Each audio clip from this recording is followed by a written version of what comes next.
मुझे बताओ, charity commissioner act में मुसलमान चैरिटी कमिश्नर बन सकता है या नहीं बन सकता है?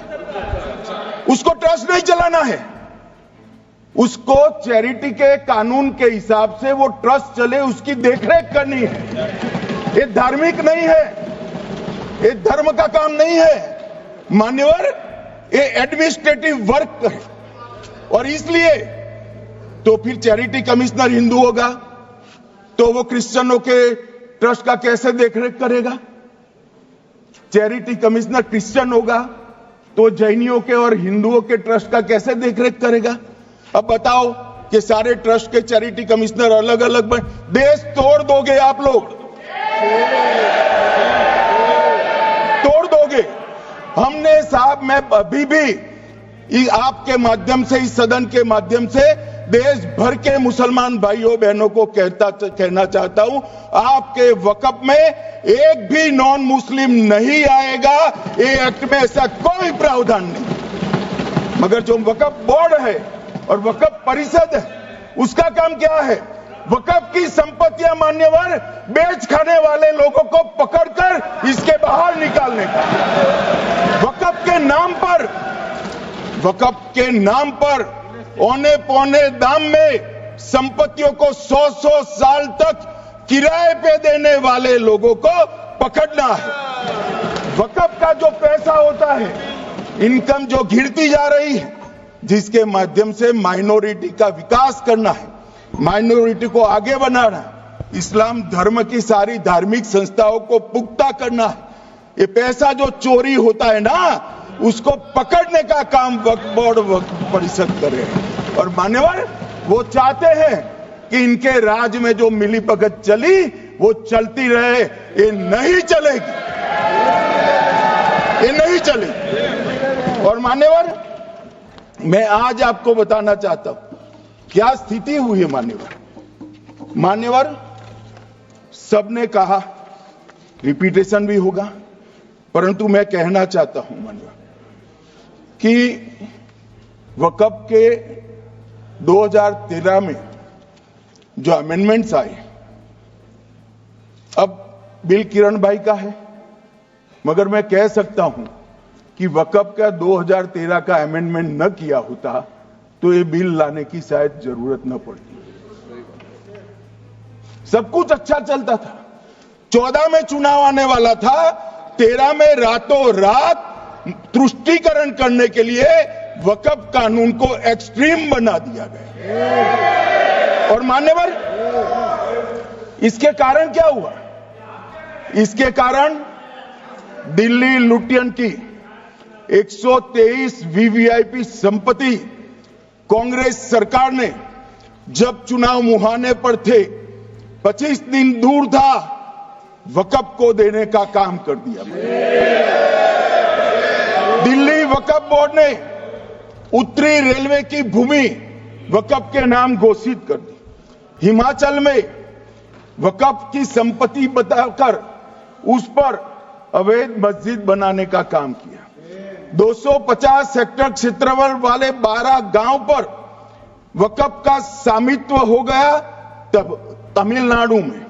और मान्यवर, तमिलनाडु के 1500 साल पुराने तिरुचेंदुरई मंदिर की 400 एकड़ भूमि को वक्फ की संपत्ति घोषित कर। ये जब मंदिर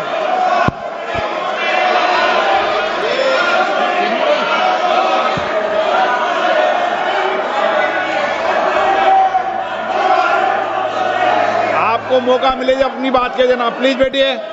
मान्यवर, कर्नाटक की, आपको मौका मिले जब अपनी बात कह देना, आप भी बहुत मिसलीड करते हैं। बैठिए गृह मंत्री जी। मान्यवर, कर्नाटक की मणिपट्टी समिति का रिपोर्ट में पढ़ रहा हूं, इसमें मेरा कुछ नहीं है, खड़े मत हो जाना। ये मणिपट्टी समिति का रिपोर्ट है। 29,000 एकड़ भूमि वक्फ की बिजनेस के उपयोग के लिए किराए पर दे दी।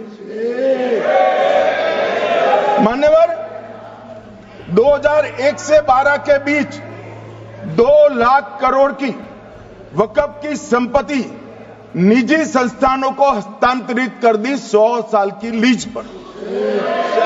मान्यवर, बेंगलुरु में उच्च न्यायालय में बीच में पड़ना पड़ा, 602 एकड़ भूमि को जब्त करने से रोकना पड़ा।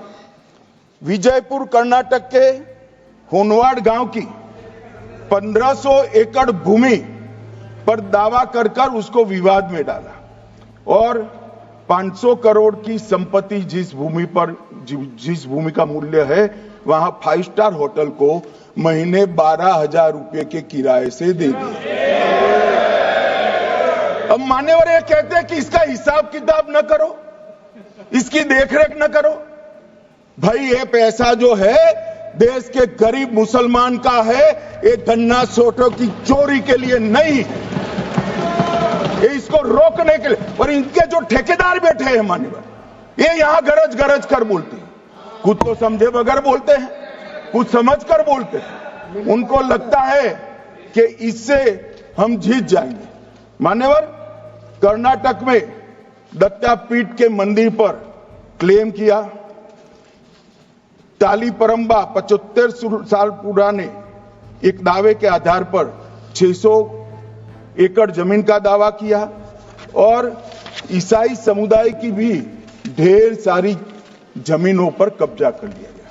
मान्यवर, आज देश के कई गणमान्य चर्च और चर्च के समूह वक्फ बिल का समर्थन कर रहे हैं। उनको लगता है कि इसका विरोध कर हम मुस्लिम भाइयों की सिंपैथी जीतकर अपनी वोट बैंक पक्का करेंगे, उसमें कोई फायदा नहीं होगा अखिलेश। इसलिए कि 4 साल में मुस्लिम भाइयों को मालूम पड़ जाएगा कि कानून तो उनके फायदे में है। और इसके साथ ये दक्षिण के सारे जो सांसद बोल रहे हैं, अपनी अपनी कॉन्स्टिट्यूएंसी में सारे चर्च को मान्यवर नाराज कर रहे हैं, उनको पता नहीं। सारे चर्च को नाराज करें, सारे चर्च ने रिजोल्व किया है कि हम खिलाफ इसका हम समर्थन करते हैं। मान्यवर, तेलंगाना में 66,000 करोड़ की 1700 एकड़ जमीन पर दावा कर दिया। असम में मोरीगांव जिले की 134 एकड़ भूमि पर दावा हुआ। बिहार का मैं लालू जी के कोर्ट के साथ बाद में बताता हूं। गुरुद्वारा से संबंधित हरियाणा की 14 मरला भूमि को वक्फ को सौंप दिया। और मान्यवर, प्रयागराज में चंद्रशेखर आजाद पार्क को भी वक्फ घोषित किया। और मान्यवर, महाराष्ट्र के वडानगे गांव में महादेव की मंदिर पर दावा किया और बीड में कंकलेश्वर मंदिर की 12 एकड़ जमीन वक्फ बोर्ड ने जबरन ले ली। मान्यवर, ये सब जब जो चल रहा है, इसमें आज भी मैं स्पष्ट करना चाहता हूं, वक्फ जो कि मुस्लिम भाइयों की धार्मिक क्रियाकलाप और उनके बनाए हुए दान से ट्रस्ट है, उसमें सरकार कोई दखल करना नहीं चाहती है। मुतवल्ली भी उनका होगा, वाकिफ भी उनका होगा, वक्फ भी उनका होगा। परंतु वक्फ की संपत्ति, इसका रख रखाव ठीक से हो रहा है नहीं। वक्फ का संचालन कानून के हिसाब से हो रहा है, निजी उपयोग के हिसाब से। सैकड़ों साल पहले किसी बादशाह ने दान किया, हमारी भाषा में कहो तो धर्मादा किया। अब इसकी संपत्ति को आप 12,000 रुपये में 5 सितारा होटल बनाने के लिए दे देते हो, ये उचित है क्या? भाई वो पैसा गरीब मुसलमान के कल्याण के लिए करिए, तलाकशुदा महिलाओं के कल्याण के लिए करिए, जो अनाथ बच्चे हैं उसके कल्याण के लिए करिए। मानिए, और ये करने की जगह बेरोजगार मुसलमान युवाओं के लिए स्किलिंग का काम करिए। लाखों करोड़ों रुपए की भूमि मान्यवर और इनकम 126 करोड़ रुपया। रेलवे की जितनी जमीन है, जिसमें हजारों करोड़ लाखों करोड़ का रेलवे का कारोबार चलता है, इतनी भूमि वक्फ के पास है और इनकम 126 करोड़ रुपया। मान्यवर कहते हैं कि इनकम का क्या उद्देश्य है?